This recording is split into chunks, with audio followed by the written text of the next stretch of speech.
régions sur lesquelles on va s'appuyer pour faire ça, il n'y a pas l'Écosse. Il s'avère que le développement de ces systèmes économes, il est encore balbutiant. Il y en a quand même quelques-uns, mais il est plus réduit. Et donc, on va plutôt s'appuyer sur l'Avant-Causse et ses Piémonts, sur les Cévennes et sur la Chartreuse. Alors, peut-être pour faire le lien et mieux comprendre les raisons qui ont conduit un certain nombre d'agriculteurs à se lancer là-dedans, revenir sur quelques grands chiffres économiques dans la foulée de ce qui vous a été présenté par Claire tout à l'heure. Donc là, vous avez l'évolution de certaines grandeurs économiques à l'échelle de la ferme France, que sont l'évolution de la production agricole au prix de base. Donc, c'est-à-dire que là, vous avez à la fois l'évolution en valeur et en volume, depuis la toute fin des années 50, en monnaie constante, c'est-à-dire débarrassée de l'inflation. Et donc ce qu'on constate, c'est effectivement une évolution de la production au prix de base qui a été croissante jusqu'au milieu des années 70 et qui connaît depuis une baisse tendancielle malgré l'accroissement des volumes produits et qui illustre en fait la baisse des prix agricoles qui vous était présentée tout à l'heure en monnaie constante par Claire. Alors je dirais que ce n'est pas la seule composante qui explique ces choix et ces recherches d'économie et qu'il faut regarder aussi l'évolution relative des prix et notamment celle des consommations intermédiaires et des biens, d'équipements, bâtiments, etc. pour comprendre pourquoi certains agriculteurs se sont lancés dans des choses différentes. Alors, on peut le faire, c'est-à-dire de regarder ici comment a évolué à la fois en valeur et en volume, comment ont évolué les consommations intermédiaires de l'ensemble de l'agriculture française, qui reflète aussi ce qui s'est passé dans ces régions agro-pastorales, c'est-à-dire une très forte progression, mais qui va de pair avec l'accroissement de la production jusqu'au milieu des années 70, et puis un maintien à peu près jusqu'à aujourd'hui, en tout cas à un niveau qui est supérieur à celui de la production. Et donc ce qu'on voit là, c'est typiquement le fait que derrière chaque unité produite, on intègre une consommation d'intrants, donc une destruction de la valeur qui est produite, qui est de plus en plus conséquente. Et puis même chose quand on regarde ce qu'il en est pour les consommations de capital fixe. Je suis désolée, la légende a été coupée, c'est cette courbe-là, c'est-à-dire une progression qui est très forte et qui s'envole au regard de l'évolution de la valeur et des volumes de la production. Et donc et qui est lié au fait que il y a une automécanisation qui est croissante, des équipements qui sont de taille croissante et qui accompagnent à la fois l'évolution des rendements par animaux, parce qu'il y a quand même une évolution des types de fourrage et qui passe davantage par la motomécanisation que dans les années 50, mais qui évidemment est directement lié aussi à l'accroissement rapide des exploitations. Alors le corollaire de tout ça, c'est la courbe qu'on a ici, c'est l'évolution de la valeur ajoutée nette, qui en fait est la différence entre la valeur de la production, la valeur des consommations intermédiaires et la valeur des consommations de capital fixe, tout ça étant représenté en base 100. Donc c'est bien l'évolution indicielle par rapport à la situation dans les années 50. Et ce qu'on constate, c'est que cette valeur ajoutée qui mesure non pas seulement la production, et qui reflèterait quelque part les gains de productivité physique du travail de l'agriculture française depuis les années 50, mais bien la richesse qui est créée, c'est-à-dire ce qui reflète l'évolution de la productivité économique du travail de l'agriculture française, si elle a progressé jusqu'au milieu des années 70, c'est la chute libre depuis lors, et qui est directement liée au fait à la fois qu'il y a une évolution relative des prix qui est défavorable, mais aussi qu'on s'est lancé, que tout cet accroissement de la productivité physique du travail, il repose sur des modes de production qui sont extrêmement et de plus en plus gourmands en intrants, en consommation intermédiaire et notamment en intrants, pour asseoir l'accroissement de la production par animal, mais aussi en équipement, et là pour asseoir essentiellement l'accroissement de la surface par actif, du nombre d'animaux pris en charge par actif. Et quelque part, sans forcément avoir eu accès à ces données, c'est cette courbe-là qu'ont eu souvent en tête les agriculteurs qui se sont lancés dans ces systèmes économes. C'est-à-dire de dire, mais finalement, si face à moi, je constate qu'au travers des pratiques agricoles que je conduis, la richesse que je conserve sur mon exploitation a tendance à diminuer de façon croissante et que c'est ce mouvement-là, même s'il est en partie corrigé par les subventions, qui conduit à accroître la taille d'exploitation et quelque part qui accompagne la disparition du nombre d'emplois agricoles, peut-être qu'il y aurait d'autres pistes pour essayer d'infléchir ces tendances et d'essayer de ralentir cette chute de la valeur ajoutée nette. Alors, il y avait une question de compréhension peut-être, oui. Oui, oui, oui. Non, non, pas l'achat de foncier, qui là est une démarche qui relève presque parfois aujourd'hui un peu du patrimonial, qui est très ambiguë en agriculture parce que c'est à la fois indispensable parfois au processus productif, dire quand le propriétaire décide de vendre, si on ne se porte pas acheteur, voilà, mais qui n'est pas inclus là. Non, non. Alors, quelques exemples pour commencer, pour vous illustrer les choses, et qu'on a choisi de faire dans une logique toujours comparative. Donc, on va la plupart du temps plutôt partir de ce qui prédomine dans les régions en termes de mode de conduite des animaux, pour vous montrer ensuite comment des gens se sont inscrits dans une logique différente, quels en sont les ressorts du fonctionnement, en termes de fonctionnement technique. On prendra un temps ensuite pour dégager les grands éléments généraux, et ensuite on entrera dans la comparaison des résultats économiques. Donc je vais mobiliser pour ça les jeunes troupes. On va commencer par l'élevage ovin laitier dans l'Avant-Causse. Donc je vous disais que ça correspond plutôt à ce qui se passe. Il y a des similitudes et en termes de conditions de milieu avec ce qui se passe sur le Causse calcaire, mais les conditions là sont encore un petit peu plus délicates. Et c'est Nathan Morcel qui va vous présenter ça, qui a travaillé dans la région. Alors du coup, je vais commencer par vous présenter donc, le système, on va dire, qui prédomine, qui est le fait d'agriculteurs qui ont pu réaliser donc, toutes les différentes phases d'augmentation de la productivité du travail et qui n'ont jamais été limités donc, dans, on va dire, l'augmentation de la surface en terre labourable. Donc ce sont ceux dont on parlait, donc Claire et Nadège, qui justement donc, ont comme activité principale donc, un élevage de brebis lacones, mais qui sont désormais combinés avec de petits troupeaux donc, de vaches allaitantes, ici donc des limousines. Du coup, alors si on regarde un petit peu donc, le calendrier de pâturage, donc qui est un petit peu coupé. Donc alors on a des mises bas qui vont grosso modo démarrer, on va dire à la mi-novembre. Donc les animaux sont élevés en bâtiment, les agneaux sont élevés en bâtiment pendant un mois. Et on commence du coup la traite, on va dire, à partir donc, de mi-décembre. Donc on voit que la période pendant laquelle les besoins des brebis laitières est maximal, c'est-à-dire au moment du pic de lactation, en fait dépend exclusivement de ce qui va être de l'aliment distribué, donc qui va être du foin, mais aussi le foin étant produit sur l'exploitation, mais aussi des concentrés azotés qui sont généralement achetés et des céréales qui va soit produites soit acheté. Donc pour tout ce qui est du recours au pâturage, on voit que le début du pâturage va vraiment démarrer, on va dire, au printemps, avec ici donc des prairies et le pâturage de prairies temporaires. Là, ce sont des prairies temporaires annuelles, donc semées avec soit des mélanges de vesse avoine, soit des raigrats d'Italie.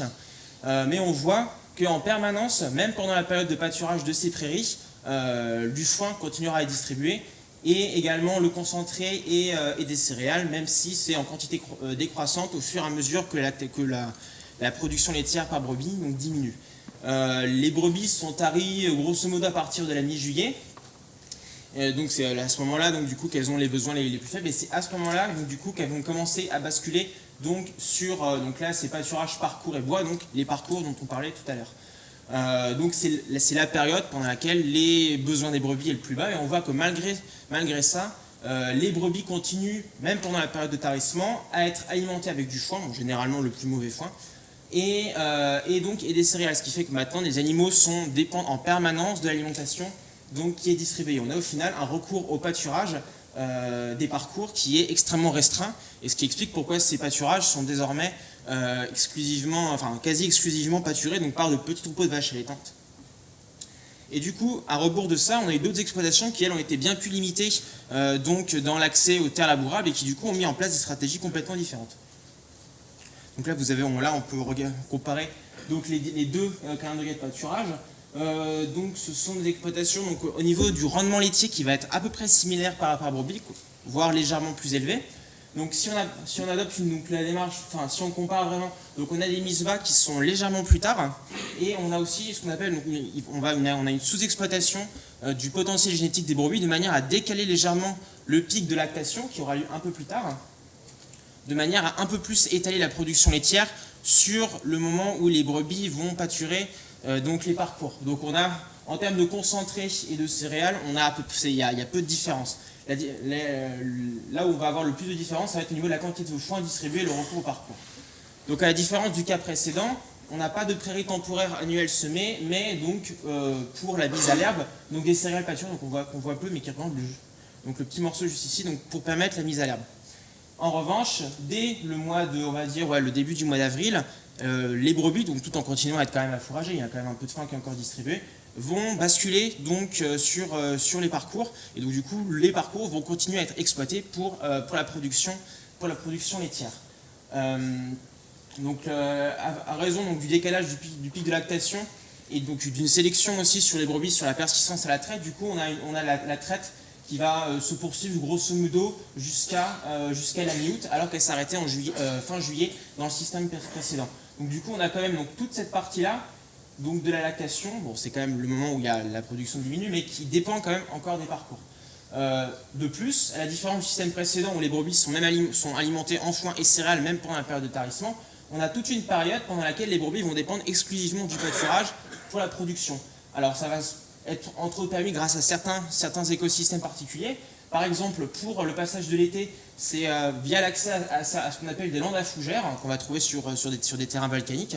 Et en fait, les fougères vont permettre qu'il y ait suffisamment d'ombre pour que puisse se développer une strate herbacée où les brebis vont pouvoir trouver de l'herbe malgré le fait qu'on soit en pleine période estivale.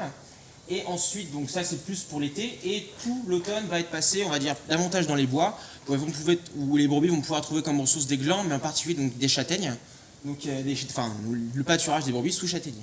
Et donc au final, donc là, donc, rapidement, donc, vous pouvez voir au niveau des prairies qui sont utilisées, donc, vraiment de très grandes différences, avec d'un côté énormément de prairies temporaires annuelles, également des prairies pluriannuelles pour tout ce qui est luzerne, très peu de recours aux prairies annuelles, et essentiellement donc, des cultures de luzerne. Et du coup, si on regarde un petit peu les résultats pour tout ce qui est, on va dire, quelques indicateurs, alors c'est un petit peu coupé. Alors, donc là, c'est 1 hectare par brebis, donc là, vous avez le taux de chargement. Donc, en sachant que 7 hectares, il y a un taux de chargement qui est plus élevé donc dans le premier système, mais ça, c'est plus lié en fait, aux différents types d'écosystèmes auxquels ils ont accès. On a ici des espaces qui en moyenne sont moins productifs, donc ça explique pourquoi il y a un taux de chargement un peu moins élevé. En revanche, ce qu'on peut voir, c'est le résultat des différences de consommation de foin, où on voit qu'on a une différence extrêmement importante de l'ordre d'au moins 150 kg de foin. C'est-à-dire tout du foin en fait, que cette exploitation-là n'aura pas besoin de produire sur l'exploitation. Donc il y a ici, on va dire, vraiment une diminution forte donc, du recours au foin et du coup l'utilisation accrue du pâturage. Pour tout ce qui est déconcentré, on a ici peu de variations et donc en fait la recherche d'économie ici va se faire principalement du coup sur le fait qu'on a besoin de produire moins de foin et du coup qu'on est... Alors c'est à peu près équivalent, il y a peu de différence, il y en a un peu plus dans ce système-là parce qu'il y a aussi une ration qui est distribuée pendant la période de tarissement, mais c'est plus ou moins similaire. Donc ici, la recherche d'économie, elle se fait essentiellement en fait sur le fait qu'on a besoin de moins de foin, du coup il y a moins de terres labourables et du coup les niveaux d'équipement et de bâtiments est beaucoup moins important. Donc là, la recherche va essentiellement se faire en fait sur la dépréciation du capital fixe. Alors c'est les éleveurs qui ont travaillé, qui ont mis en place ce système-là, ils ont énormément travaillé en fait sur la sélection génétique et ils ont sélectionné justement les brebis sur la persistance à la traite, ce qui fait qu'on va avoir une période de traite qui va être légèrement plus longue que dans le système précédent. Alors, exemple suivant, c'est la chartreuse. Je passe directement la parole à tous. Donc comme il a été souligné précédemment, la chartreuse, on est sur un écosystème qui est bien différent puisque là on a uniquement des prairies permanentes qui sont utilisées par les exploitations, des prairies permanentes qui sont pour la moitié à peu près fauchées, pour constituer des stocks de foin pour passer l'hiver, étant donné qu'on a une saison hivernale particulièrement marquée où tous les animaux sont à l'intérieur, et l'autre moitié des surfaces qui est pâturée par les animaux. Donc là on parle de système en vache laitière ici. Et donc l'élevage laitier s'est maintenu principalement grâce à la persistance d'une petite coopérative en gestion directe qui a adopté un cahier des charges qui impose une alimentation basée exclusivement sur le pâturage, sur le foin et sur les aliments concentrés complets, et donc qui exclut les aliments fermentés tels que l'enrubanage ou l'ensilage. Et donc ce qui explique finalement que là le premier système que je présente, c'est un système un peu plus classique, un peu plus présent dans la région, qui a suivi la voie de développement plus majoritaire. Et donc c'est ces exploitations qui, pour 2 actifs, exploitent un peu plus d'une centaine d'hectares avec une quarantaine de vaches laitières et qui donc ont une production autour de 4900 litres par vache qui est particulièrement importante dans la région. Et donc, avec des vélages toute l'année, on a une alimentation qui est basée tout l'été, enfin à partir du milieu du printemps jusqu'à la fin de l'automne, uniquement sur du pâturage de prairies permanentes, avec une traite mobile pour permettre d'avoir accès aux différents îlots de pâturage. Et l'hiver uniquement sur une ration de foin, avec une complémentation toute l'année en concentré. Donc un aliment concentré complet avec environ 20% d'azote, avec 3 à 4 kg dans l'année. Et donc ce sont des exploitations qui, malgré qu'elles aient pu s'étendre le plus par rapport aux autres exploitations, basent uniquement l'alimentation estivale sur des prairies permanentes avec un pâturage tournant en parc. On a dans la région, à côté de ces exploitations qui ont pu plus se développer, d'autres exploitations qui ont eu un accès au foncier plus difficile, c'est-à-dire qui ont été plus contraintes et qui se sont retrouvées à devoir exploiter un foncier plus morcelé, avec des parcelles en moyenne de plus petite taille, avec un accès souvent plus difficile et des parcelles en moyenne plus pentues, et donc qui n'ont pas pu avoir développé un cheptel aussi important que les autres exploitations. Et donc, avec un même nombre d'actifs, on a sur des exploitations qui exploitent environ 80 hectares, avec un petit peu moins de vaches, avec une race plus rustique, la race Tarine, qui donc est historiquement plus implantée dans la région, un peu plus adaptée aux conditions plus difficiles. Et donc ces exploitations qui font le choix pour se maintenir, pour dégager un revenu sur ce foncier plus difficile, de diminuer les charges en alimentation, donc qui ne distribuent plus que 1 à 2 kg de concentré et de céréales par an, ce qui conduit à une petite diminution de la production laitière. On est à 3500 litres par vache alors qu'on était à 4900 pour les premiers systèmes. Mais cette diminution du produit brut laitier est compensée par une valorisation pour la viande des jeunes veaux et des génisses, enfin d'une partie de ces jeunes veaux et génisses qui sont vendus en direct. Et donc finalement, la logique consiste à donner une place encore plus importante au pâturage en diminuant la quantité de concentré. Donc on est sur un pâturage tournant également un peu plus finement géré puisqu'on a un peu plus de passages par an sur chaque parcelle. Et on a également un passage de chevaux après les vaches qui permettent de brouter les refus et donc d'avoir une meilleure repousse de la ressource après. Et donc finalement, lorsqu'on compare un peu quelques indicateurs, on a des exploitations qui sont un petit peu moins dépendantes des ressources en foin, même si on est sur des quantités très proches, puisque la saison hivernale est marquée également, dans les deux cas, la saison hivernale est la même dans les deux cas. On a alors là on est à 2,6 hectares par vache pour les exploitations un peu plus grandes, on a 2,4 hectares, donc une légère diminution de la surface par vache du fait de cette pratique de pâturage un peu plus fine. Et surtout, la logique économe va porter principalement sur la diminution des concentrés dans l'alimentation des animaux. Et donc c'est en ça que ces systèmes sont un peu plus économes, puisqu'ils arrivent à dégager un revenu sur des surfaces plus faibles, un peu plus difficiles, grâce à ce recours au pâturage plus fin et cette logique d'économie d'intrants. Et puis, troisième exemple, alors on retourne sur l'avant-causse et ses piémonts, avec des éléments qui peuvent être un peu illustratifs aussi du causse, mais l'exemple qui est présenté ici, c'est bien celui de l'avant-causse. Et donc je redonne la parole à Nathan, sachant que l'exemple qui est présenté ici, on est vraiment dans les piémonts, on est dans la zone des monts de Fougères et Cabrières dont je vous parlais tout à l'heure, et où là l'élevage a totalement disparu, sauf de la part de quelques enfants. Voilà, donc là je vais adopter l'inverse de ce qu'on a fait précédemment, c'est-à-dire j'ai présenté d'abord le système économe et ensuite en contrepoint un système un peu plus classique pour voir où on peut trouver les différences. Alors donc, du coup vous avez un système qu'on peut trouver vraiment en bordure de la plaine de l'Hérault, sur les coteaux calcaires qui ont été abandonnés dans les années 50-60 et où les agriculteurs soit sont partis, soit se sont concentrés sur la viticulture, et on a au final beaucoup d'espaces qui ont été abandonnés. Et donc du coup c'est sur ces espaces-là que se sont installés certains éleveurs. Donc je vais peut-être passer un petit peu plus de temps pour un peu vous détailler le système, parce que là c'est un système vraiment exclusivement pastoral. Alors, je vais commencer un petit peu avant les mises bas. Donc, peu de temps avant les mises bas, on va dire entre 2 semaines, à peu près 2 semaines avant les mises bas. Donc, l'intégralité du troupeau, qui est sur le point de mettre bas, descend plus dans la plaine et en accord avec des vignerons, pâture pendant, on va dire, 1 mois et demi, 2 mois, donc des vignes, en sachant qu'à cette période-là, la végétation des parcours n'est pas encore en pleine pousse. ce qui fait que c'est un endroit dans les vignes où on peut trouver donc de nombreuses graminées et légumineuses sauvages et qui permettent pour les brebis qui ont une capacité d'ingestion diminuée du fait de la place que prend l'agneau, d'avoir une alimentation plus riche et ainsi préparer les mises bas. De même, donc du coup les agnelages donc, se font donc, dans les vignes, donc, toute cette mise bas, et donc les agneaux donc, peuvent naître, donc ils naissent en plein air, donc dans un milieu qui est riche en ressources et où du coup les mères peuvent trouver une alimentation très riche.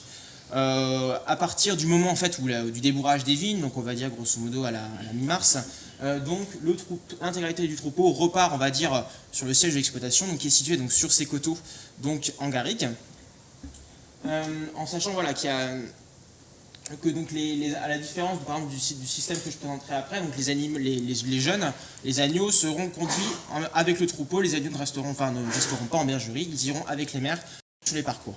Donc sur toute cette période-là, donc la période on va dire du printemps, donc le troupeau va être conduit, alors il n'y a pas de parc clôturé, le troupeau est intégralement conduit à la garde. Et donc du coup le troupeau va pâturer donc, en permanence donc, différents types d'écosystèmes, donc en essayant de toujours combiner des ressources on va dire, plus herbacées avec des ressources plus ligneuses. Donc du coup une part donc, majoritaire ici, donc on va dire donc, pâturage, donc ces parcours arbustifs herbacés, bien, sachant que ce ne sont pas toujours les mêmes espèces ni les mêmes espaces qui sont pâturés. Donc pour la période de printemps, on va aller sur les prairies on va dire les plus riches, qui sont généralement des prairies de légumineuses sauvages, on appelle aussi la psorale bitumeuse, pardon. Donc toute cette période-là, donc on a une alimentation très riche, donc des parcours de bonne qualité, c'est aussi là-dessus que les jeunes agneaux progressivement donc, commencent à pâturer, donc un milieu un peu plus riche. Mais qui est toujours combiné avec donc, du pâturage de sous-bois, donc pour avoir un équilibre entre grossier et plus fin. À partir, on va dire, du milieu du mois de mai, où en garrigue, on est quand même en milieu méditerranéen, donc du coup, il y a un déficit hydrique estival très élevé. Et du coup, pour préserver les ressources et pour compenser ça, donc le troupeau part en estive, donc toute cette période-là, en sachant que les annuels de renouvellement partent en même temps avec les mères. Les agneaux à ce moment-là restent sur le siège d'exploitation et ils sont finis avec un peu d'aliments et un peu de foin. Le troupeau va revenir, on va dire, au début du mois de septembre. Donc c'est le moment où les besoins des brebis sont les moins élevés, vu qu'elles sont à peine... soit c'est la période de lutte, soit c'est le moment où elles sont en tout début de gestation, donc les besoins sont moins élevés. Donc du coup, là, elles vont principalement pâturer des espaces, on va dire, plus difficiles, donc plus arbustifs, avec plus de grossiers, vu que du coup, les besoins des brebis sont moins élevés.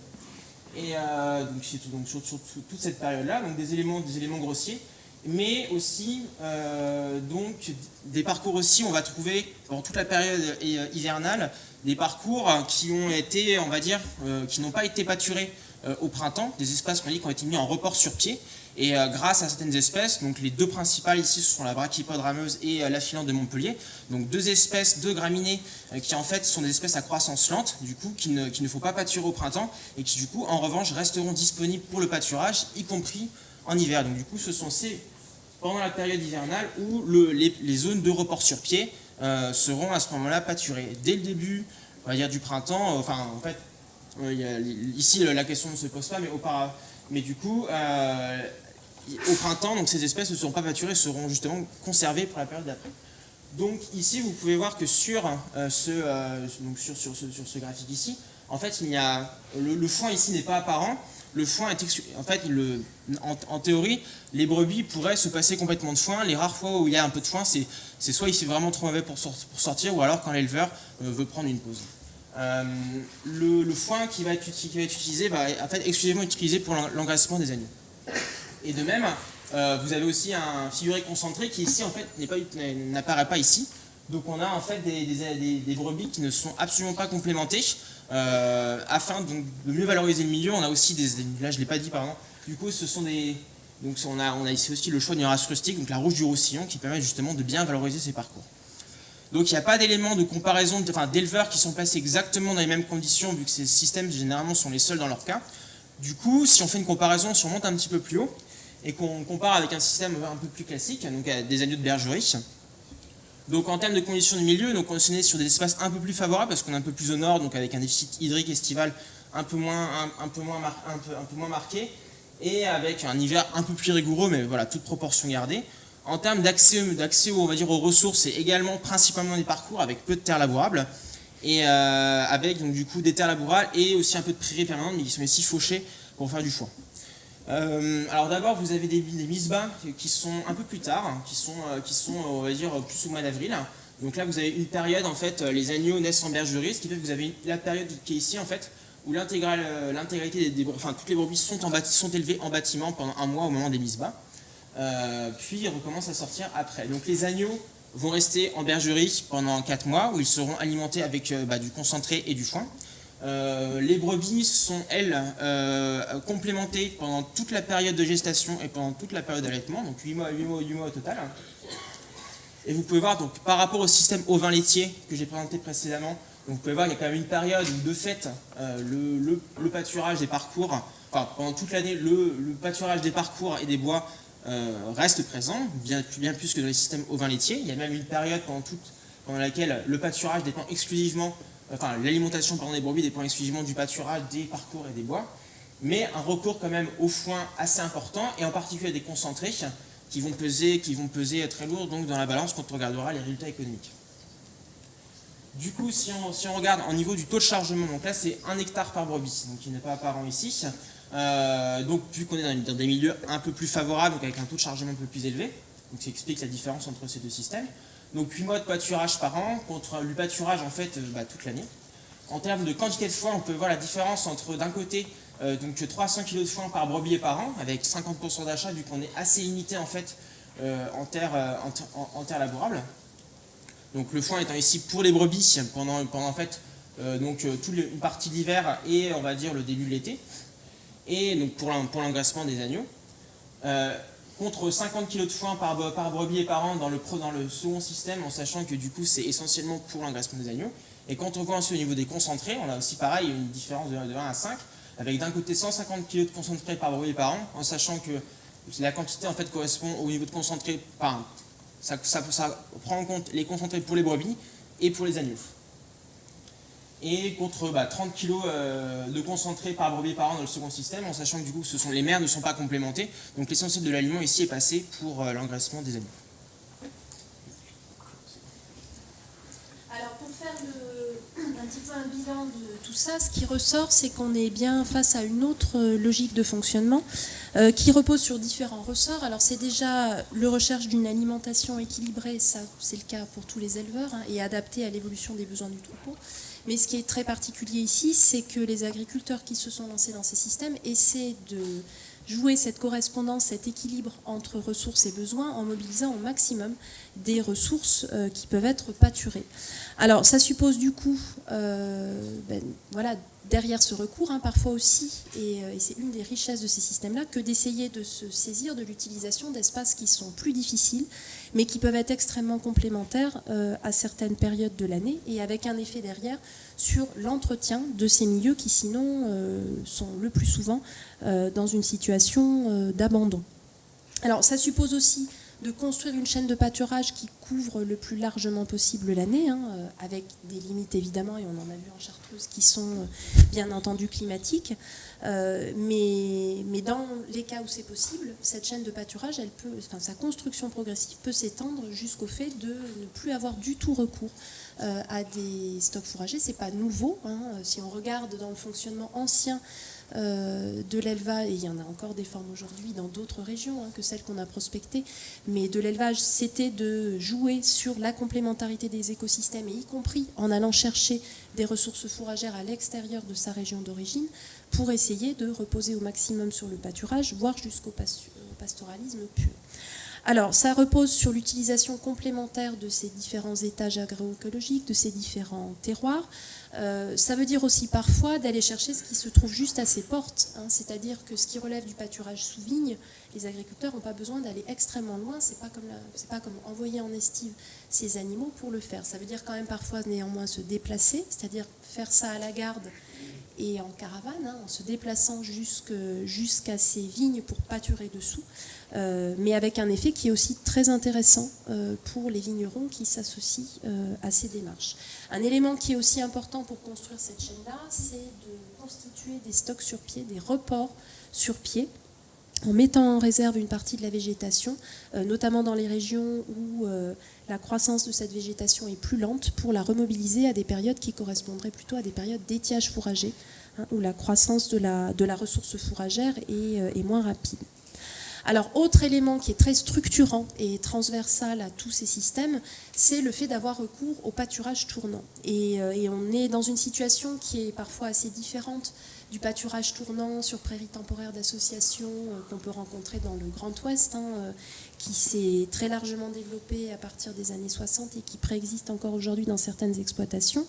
Ce qu'on a vu en Chartreuse s'en rapproche un petit peu, c'est-à-dire qu'on a une conduite en parc, en ajustant y compris la taille du parc au repas, pour faire vraiment des repas adaptés à la taille des animaux et au rythme de croissance saisonnier de l'herbe, y compris avec une conduite en fil avant. Mais il peut y avoir aussi une forme de conduite sous forme de pâturage tournant dans des espaces qui sont très différents, qui peut se faire à la garde, dans des espaces où on ne peut pas mettre en place de parc, soit parce que c'est trop compliqué, soit parce qu'y compris en termes de statut du foncier, ça n'est pas possible, et qui néanmoins permet de tourner sur différents espaces. Et je dirais qu'à la garde, la mobilité, elle est encore plus forte, et qu'elle peut s'entendre par un lot sur 2-3 journées, je suis dans un coin, 2-3 journées, je suis dans un autre, mais y compris au sein même d'une journée, de passer sur des espaces qui sont différents et qui sont complémentaires pour façonner une ration équilibrée pour les animaux. Alors, l'idée de l'utilisation assez poussée de ces écosystèmes et de la consommation la plus aboutie possible de ces ressources, à laquelle correspond ce pâturage tournant. Il vise aussi à ça derrière, c'est de pâturer suffisamment à ras avant de passer à autre chose. Et bien c'est aussi de piloter la flore, et y compris la flore pérenne qui peut être présente, donc par une pression au pâturage qui est suffisante. Et ça veut dire parfois, notamment à la garde, qu'on place, et c'est plutôt dans les moments où les besoins du troupeau ne sont pas trop importants, mais qu'on peut se permettre de réouvrir certains milieux en conduisant de façon très serrée les animaux et en cédant pour ça des chiens de berger. Ça veut dire aussi de veiller à un pâturage qui soit conduit le plus à ras possible pour favoriser derrière la repousse des légumineuses. Et ça viendra peut-être dans les témoignages tout à l'heure, mais il y a certains agriculteurs qui, à force de faire ça, ont réorienté complètement la flore, là aussi sur des espèces pérennes, pour le faire, et notamment la psoralée bitumeuse qui vous était signalée tout à l'heure, c'est typiquement un type d'espèce qui peut être remise en avant sur certains espaces grâce à ce type de technique de conduite très serrée et de pâturage à ras. Ça passe aussi parfois par le pâturage successif de différents types d'animaux. C'est ce qu'on a vu par exemple en Chartreuse. Il y a des complémentarités très intéressantes entre petits ou gros ruminants et puis des chevaux par exemple, ou entre gros ruminants et petits ruminants, avec des passages successifs et qui assurent une consommation des refus, qui évite du coup derrière de devoir faire un entretien de ces prairies par girobroyage ou par coupe des refus. Et puis ce qui est important aussi, qui ressort des enquêtes, c'est le fait que ce sont des systèmes qui reposent sur une très grande souplesse, c'est-à-dire qu'il n'y a pas un passage figé d'une parcelle à une autre, d'une année sur l'autre. C'est-à-dire que pour piloter cette flore, il faut aussi parfois venir au pâturage à des moments qui sont différents dans l'année pour éviter une sélection de certaines espèces au détriment d'autres. Donc ça veut dire, quand on est sur des espaces qu'en prairie permanente type en Chartreuse, qu'on alterne là où on réalise la fauche et là où on réalise la pâture d'une année sur l'autre. Mais ça veut dire aussi, quand on est à la garde par exemple, qu'on a le souci de se donner un parcours qui est changeant pour éviter une espèce de mécanique de la part du troupeau, et l'habituer du coup à faire son miel de tout quelque part, et à être capable de s'adapter à des ressources qui vont être extrêmement changeantes d'un jour à l'autre. Donc ce recours accru au pâturage et toutes les techniques qui y sont liées. Vous voyez que tout ce que je viens de pointer jusque-là, ça commence à illustrer la très grande technicité, en tout cas les acquis techniques, les savoir-faire qui ont été développés par ces agriculteurs progressivement. Ils vont de pair, ils ont pour corollaire et pour objectif le fait de faire reposer le moins possible l'alimentation du troupeau sur des stocks fourragers, qui sont une ressource fourragère qui est toujours plus coûteuse à produire que le simple fait de conduire les animaux au pâturage. Et derrière ces réductions de stock, ça peut être aussi bien qu'on ait les moyens de les produire soi, ou qu'il faille recourir aux achats. Donc ça passe aussi, on l'a vu, par une limitation de tout ce qui relève des fourrages, mais aussi des quantités de concentrés qui sont distribuées, aussi bien pour les mères que pour les jeunes. Voilà. Alors, tout ça, me direz-vous, quid du niveau de production ? On en était resté à nos petites courbes de tout à l'heure et vous avez vu qu'il y a quand même parfois des écarts de production entre les cas qui vous ont été présentés. Ce qui caractérise aussi ces systèmes-là, c'est de cesser de considérer comme étant un peu le Saint Graal le niveau de production par animal et même quelque part par hectare, sachant que par hectare c'est un peu plus compliqué parce que souvent ils utilisent des ressources qui sont moins favorables. Mais donc l'idée, ça n'est plus de maximiser le niveau de rendement laitier, la prolificité des mères, le GMQ des jeunes, mais c'est de rechercher un équilibre entre ce que coûte la réalisation de ce potentiel de rendement et l'intérêt économique qu'on a à le réaliser. Et ça va même parfois vers une déspécialisation à l'échelle du troupeau, c'est-à-dire que dans certaines conditions, eh bien, ça peut être intéressant qu'une petite partie des mères laitières ait en fait plutôt un rôle d'allaitante, soit parce qu'elles sont un peu moins bonnes productrices, soit parce que ça permet à certains moments de l'année de valoriser un lait qui sinon ne serait pas forcément pris par la laiterie. Ça a aussi un effet très important sur les jeunes et sur la solidité des jeunes. Ensuite, et qui contribue du coup à jouer un peu plus l'équilibre pour ces élevages laitiers entre le produit lait et le produit viande. Alors tout ça, ça passe évidemment par d'autres critères de sélection des animaux. Vous avez vu que assez souvent, les éleveurs se sont tournés vers d'autres races qui sont plus rustiques, qui ont des qualités maternelles importantes, qui sont quand même aussi sélectionnées pour leur potentiel productif, mais en visant à ce qu'ils répondent bien à l'utilisation d'écosystèmes qui peuvent être un peu moins favorables, et que ça joue aussi dans la sélection au quotidien des animaux, c'est-à-dire derrière dans l'aptitude au pâturage et y compris l'aptitude au comportement à la garde pour les systèmes qui mobilisent ces techniques-là. Et que tout ça, ça va de pair aussi avec une éducation des animaux, c'est-à-dire qu'il y a des savoir-faire dans la conduite du troupeau qui vont jusqu'à l'éducation des jeunes. L'idée étant derrière de créer les conditions sur ces jeunes animaux d'une bonne réponse à l'utilisation d'écosystèmes, enfin de types de ressources fourragères qui souvent sont moins denses, moins riches, un peu plus ligneuses, plus cellulosiques, et donc qui essaient de travailler sur l'accroissement de la capacité d'ingestion de ces animaux. Et puis parfois, qui va de pair aussi avec le fait qu'il faut les éduquer à la garde, et je pense que c'est des choses qui seront soulevées aussi par les agriculteurs tout à l'heure. Et puis, dernier point, c'est ce qui relève de la sécurisation de ces systèmes-là, c'est-à-dire qu'on est dans un contexte plus général où il y a quand même des aléas climatiques d'une année sur l'autre qui concernent à peu près tout le monde dans l'Hexagone, qui sont particulièrement forts dans les espaces qui sont soit un peu plus en altitude, soit au contraire dans des zones plus méditerranéennes. C'est là où on peut le moins jouer, où s'il y a un accident une année, ça risque de peser le plus lourd parce qu'on ne peut pas se rattraper, soit parce que l'hiver va quand même être assez long, soit parce que l'été risque d'être de toute façon quand même assez marqué. Et donc l'idée, c'est de voir un peu comment est-ce que ces agriculteurs essaient de sécuriser leur système de production et l'accès aux ressources fourragères. Alors, c'est évident qu'il y a une recherche quand même d'un minimum de sécurisation autour du foin, et y compris pour des systèmes qui sont très pastoraux. C'est plus le cas, semble-t-il, en élevage allaitant, où on ne peut pas réduire comme ça la taille du troupeau parce qu'on s'engage de façon pluriannuelle, le temps d'avoir des nouvelles naissances. C'est un petit peu plus facile en élevage laitier, en faisant par exemple le choix de modérer un peu la production, sinon il faut recourir à des achats de fourrage de concentré qui vont être coûteux. Donc ça veut dire que déjà le raisonnement autour de la sécurisation de son système, elle est différente dans ce cas-là, parce que l'important c'est ce qu'on garde en termes de richesse créée et pas en termes de niveau de production.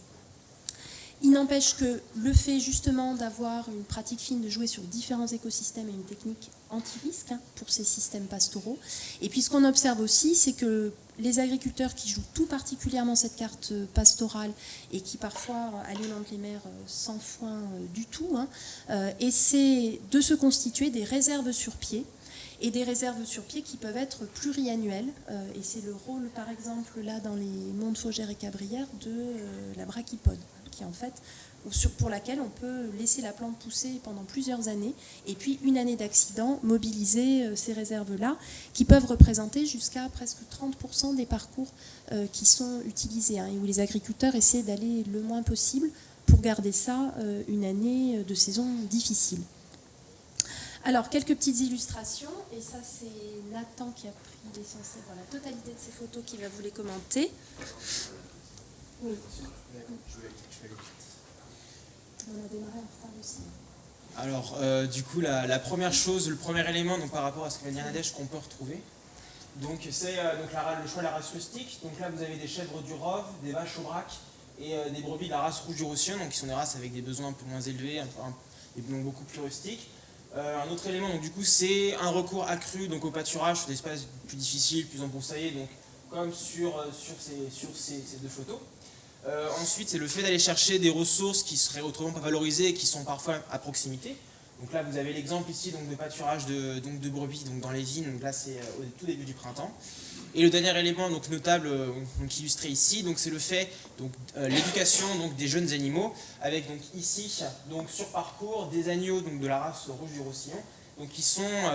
Là, c'est quelques jours, quelques semaines après leur naissance, qui sont déjà sur les parcours, qui consomment essentiellement le lait maternel, mais qui du coup sont déjà d'une phase d'apprentissage, donc qui s'essaient déjà entre guillemets au pâturage aux côtés de leur mère.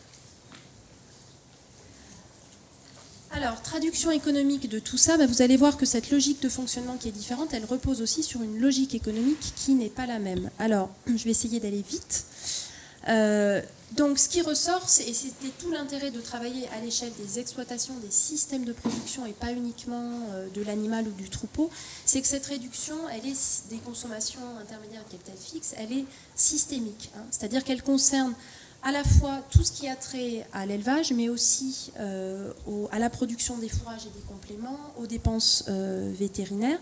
Donc elle porte d'une part sur les consommations intermédiaires et notamment sur les intrants, mais elle porte aussi sur les dépenses relatives aux équipements, aux bâtiments, permises par ce recours accru au pâturage. Et avec derrière parfois le fait que, pour réaliser toutes ces dépenses, il faut consentir à une réduction du produit brut. On l'a vu qu'il y a des situations qui sont différentes, c'est-à-dire dans certains cas, les agriculteurs continuent à livrer au même débouché et ne transforment pas à la ferme, mais il y a d'autres cas où la mise en place de ces systèmes économes est allée de pair avec une vente plus directe, éventuellement de la transformation à la ferme, et qui peut contribuer à venir renforcer à l'inverse ce produit brut par une intensification en travail. Mais ce qui est important, c'est que la recherche ultime, ça n'est plus les volumes, et que c'est aussi le support de cette réduction des coûts. La question, c'est quid de la balance entre les deux pour arriver sur la création de richesse, sur la fameuse valeur ajoutée nette dont on vous parle depuis ce matin. Alors, ce que les résultats économiques révèlent, c'est que ces systèmes économes, ils sont basés sur en fait une forte création de valeur ajoutée, et y compris sans aller jusqu'à des valorisations en circuit court, c'est-à-dire en restant inscrits dans les mêmes débouchés. Alors ça, c'est l'exemple... Je suis désolée, vous n'avez pas les chiffres là-haut, ça va de 0 à 350, mais c'est moins en relatif qu'en absolu, je veux dire qu'en relatif que c'est intéressant. Donc ici, vous avez la décomposition du produit brut, son érosion progressive au fur et à mesure qu'on enlève tous les postes de charge pour arriver à la valeur ajoutée nette. Donc ça reprend grosso modo ce qui vous avait été présenté par Claire tout à l'heure. Et là, vous avez ce qu'il en est pour le système ovin-lait économe, qui en fait par hectare dégage des niveaux de produits bruts qui sont un petit peu plus bas, mais qui en fait parvient à contracter l'ensemble des postes de dépenses et qui grâce à ça dégage des niveaux de valeur ajoutée nette par hectare qui sont supérieurs et assez nettement supérieurs. Alors, même chose quand on regarde en Chartreuse, même si les écarts sont un peu moins importants, et c'est notamment lié au cahier des charges, dont on parlait de la petite laiterie, là, qui a incité quand même les agriculteurs à continuer à utiliser de façon importante les prairies permanentes et le pâturage. Mais il n'empêche que dans ce cas-là aussi, tout en partant d'un niveau de produit brut qui est plus bas, les niveaux de consommation intermédiaire sont plus faibles. Et le niveau de valeur ajoutée par hectare pour des agriculteurs qui pourtant ont accès à des prairies permanentes qui sont de moins bonne qualité, ce niveau de valeur ajoutée par hectare, en livrant la même laiterie, est supérieur. Alors, ça permet de montrer un peu, il y a un petit ratio moi, que j'aime bien mobiliser, parce que je trouve qu'il est assez éclairant pour montrer ce qu'on garde en termes de richesse créée à partir de la valeur de la production, valeur et volume de production, qui préexiste, et qui est une façon de montrer l'écart entre productivité physique, produit brut ici, et productivité économique, ce qui reste en termes de valeur ajoutée. Et vous voyez que dans les deux cas, c'est tout particulièrement fort ici pour l'eau-vin-lait, eh bien, le fait d'avoir eu ces pratiques économes contribue à conserver sur l'exploitation agricole une part beaucoup plus importante de la richesse qui est créée. Alors, autre exemple, je passe très vite en caprin-lait, on n'a pas eu le temps de beaucoup s'attarder là-dessus. Caprin-lait fromager, là on est dans les Cévennes, donc plutôt dans les espaces qui vous étaient décrits par Claire comme étant les plus difficiles, et où, du coup, ici, l'alimentation de ces élevages laitiers repose en partie sur des fourrages, donc une partie est achetée, et sur des concentrés, alors qu'ici, pas du tout. On est sur un système qui est pastoral et qui, en utilisant quasi exclusivement ces ressources pastorales, parvient à dégager des niveaux de valeur ajoutée par chèvre qui sont très semblables. Et avec derrière, vous voyez un ratio, une capacité à garder la richesse qu'on crée sur l'exploitation qui est très élevée. Autre exemple qui reprend ce qui vous était présenté, c'est le cas au vin viande de tout à l'heure, entre ce qui se passe sur les Avancos et ce qui se passe dans les monts de Fougères et Cabrières, vous voyez que là c'est sans appel, c'est-à-dire que ce système au vin viande là, qui joue une prolificité plus importante, un niveau de chargement aussi plus important, mais qui est lié à un accès aux écosystèmes qui est plus favorable, qui joue plutôt la carte du nombre d'agneaux et d'une durée d'engraissement des agneaux plus courte, et se retrouve avec une valeur ajoutée qui est négative, ramenée par brebis. Là où, pourtant dans des écosystèmes qui sont sensiblement plus difficiles, mais en jouant plutôt un allongement de la durée d'engraissement, diminution du GMQ, et sans rechercher une prolificité folle qui de toute façon serait impossible compte tenu des races plus rustiques qui ont été retenues, eh bien vous voyez que par brebis, on conserve une valeur ajoutée qui est très importante, alors qui est un petit peu liée ici au fait qu'il y a de la vente directe, c'est-à-dire que le produit brut assez élevé, compte tenu de ces écosystèmes difficiles et du faible nombre d'agneaux par mère, il est aussi lié au fait qu'on valorise bien les agneaux, mais il n'empêche que vous voyez que tout ce qui relève des consommations intermédiaires a été contracté de façon très importante. C'est-à-dire que dans ce cas-là, on joue bien sur les deux tableaux, économie en termes de fonctionnement et recherche aussi de débouchés qui peuvent être plus intéressants. Alors, très vite, traduction en termes de revenus. Donc ici, on est dans des cas où tout le monde livre, soit à Roquefort dans le premier cas, soit à la laiterie ici en Chartreuse. Donc vous voyez que les hauts niveaux, les plus hauts niveaux de valeur ajoutée par hectare de tout à l'heure permettent, dans ce cas-ci, expliquent en fait le fait que ces élevages au vin lait économes arrivent à dégager des revenus avant subvention qui ne sont pas nuls, contrairement à leur corollaire, et qui du coup leur permettent de dégager des revenus agricoles par actif familial qui sont équivalents à ceux de leurs voisins et qui sont sensiblement moins dépendants des subventions. Autre cas ici en bovin-lait, alors les niveaux de revenus sont un petit peu plus bas, revenus agricoles hors subvention un petit peu aussi, mais il faut vous rappeler les niveaux de valeur ajoutée qui étaient un petit peu supérieurs. Et en fait, ce qui joue ici beaucoup, c'est le fait que quand même hors subvention, vous voyez que ces agriculteurs arrivent à dégager des revenus qui sont pratiquement équivalents, tout en mobilisant des surfaces par actif qui sont un tiers plus faibles. Oui. Ah pardon, alors en haut c'est 45 000. C'est de 5 000 en 5 000. Et c'est de 5 000 en 5 000 et ce sont les revenus avant MSA. Alors on n'est pas sur un revenu comptable. Ouais, c'est pas le salaire qui se Et c'est peut-être pour ça que vous avez... Non, ah ben, si, ça c'est le revenu agricole. Alors il faut que je revienne sur un petit point de calcul. La façon dont on a fait les calculs, c'est pas l'exploitation de monsieur Untel, c'est bien un système de production, une logique de fonctionnement qui vous a été présentée. Sur cette base-là, on est capable de dire, voilà, il y a telle production par animal, telle quantité de fourrage, de concentrés qui éventuellement sont achetés. On reconstitue toutes les consommations intermédiaires qui sont nécessaires par animal. Ça permet d'arriver à ce qui serait la valeur ajoutée brute. Là où les choses sont sensiblement différentes par rapport à un document comptable, c'est dans le calcul des dépréciations économiques. C'est-à-dire qu'on tient compte, en fait, on calcule ces dépréciations économiques en disant, voilà, chacun de ces équipements, de ces bâtiments, on va tenir compte de leur utilisation sur toute leur durée d'usage et pas sur leur durée d'amortissement dans le document comptable. Donc en fait, on calcule des dépréciations annuelles moyennes de capital fixe qui correspondent à l'usure annuelle moyenne de ces équipements et de ces bâtiments qui du coup est tirée sur toute leur durée d'utilisation. Voilà. Alors, même chose, là c'est le cas pour l'élevage caprin laitier et fromager, hein, où on est sur des niveaux de revenus qui sont très semblables, niveaux de soutien aussi qui sont très semblables. C'est évidemment pas les systèmes qui sont les plus aidés, hein, mais ça vaut pour beaucoup de régions françaises, mais avec en fait une utilisation de la ressource de ces espaces qui sinon seraient en déprise qui est beaucoup plus poussée.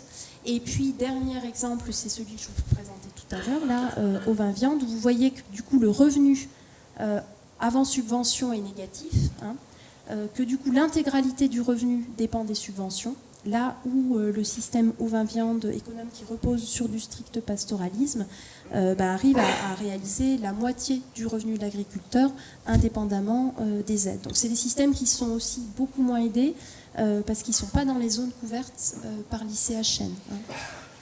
On pourrait en discuter compte tenu des conditions climatiques et de rythme de pousse de la végétation dans ces zones-là par rapport à l'Avant-Causse. Je pense que certains éleveurs s'en chargeront peut-être tout à l'heure. Voilà. Alors, bilan de tout ça. Donc, une efficacité économique qui relève bien de la productivité économique du travail. Hein. Ce sont des systèmes qui, s'ils devaient être intensifs en quelque chose, sont intensifs en termes de création de valeur ajoutée. Hein. Mais qui contribuent aussi à l'entretien des paysages en utilisant ces ressources. Je vais très vite. Hein. Limitation de la fermeture des milieux. En zone méditerranéenne, il y a des enjeux aussi autour de la limitation de la diffusion, de la propagation des incendies, et qui sont pour certains, et on reviendra surtout là-dessus cet après-midi, très intégrés dans les systèmes alimentaires locaux. Alors, en conclusion, donc des systèmes qui sont au sens large plus contributeurs au développement durable, des systèmes aussi, on l'a vu, qui reposent sur d'autres savoir-faire, qui relèvent quand même d'une technicité qui est importante et donc qui requiert des apprentissages. Hein. Ce sont d'autres tâches, souvent qu'il s'agit d'acquérir, et auxquelles ne sont pas nécessairement formés les futurs agriculteurs, aussi bien dans la formation agricole que dans la formation agronomique. C'est aussi ce qui ressort, et je pense que ça reviendra dans le débat, hein, c'est l'importance du fonctionnement en groupe en termes de sécurisation, d'échange aussi autour de ces pratiques et de ces savoir-faire. Ça va jusqu'à des possibilités de mettre en commun du matériel et parfois de l'entraide sur certaines tâches qui sont spécifiques et différentes de celles qui intéressent la plupart des voisins. Et puis ce qui ressort quand même, je pense, et qui a son rôle dans la question, qui viendra aussi un peu cet après-midi, des conditions à réunir pour leur développement, c'est le fait que ce développement, il s'est souvent fait à rebours. Il s'est fait la plupart du temps à l'initiative des stricts agriculteurs et avec très peu d'appui. Hein, et il s'est fait aussi souvent à rebours des incitations, des aides publiques. Vous avez vu qu'à chaque fois, les niveaux de soutien sont toujours plus faibles par hectare et par actif. Donc la question aujourd'hui, c'est quid des leviers pour favoriser le développement de ces systèmes, je dirais à la fois pour conforter ceux qui existent, mais aussi pour favoriser la diffusion de cette logique. Ce qui ressort de nos travaux, c'est que les gens qui se sont le plus vite et avec le plus d'intensité lancés là-dedans étaient aussi des agriculteurs qui généralement étaient placés dans des conditions moins favorables. Donc qui peut le plus, peut le moins, c'est-à-dire que si c'est possible quand on est dans des conditions très difficiles, c'est aussi une source d'enseignement très importante quand on l'est un petit peu moins.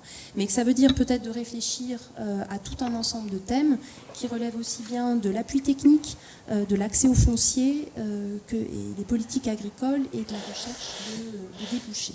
Voilà. Et je m'arrête là. Merci beaucoup. Un grand merci à Nadège et Claire.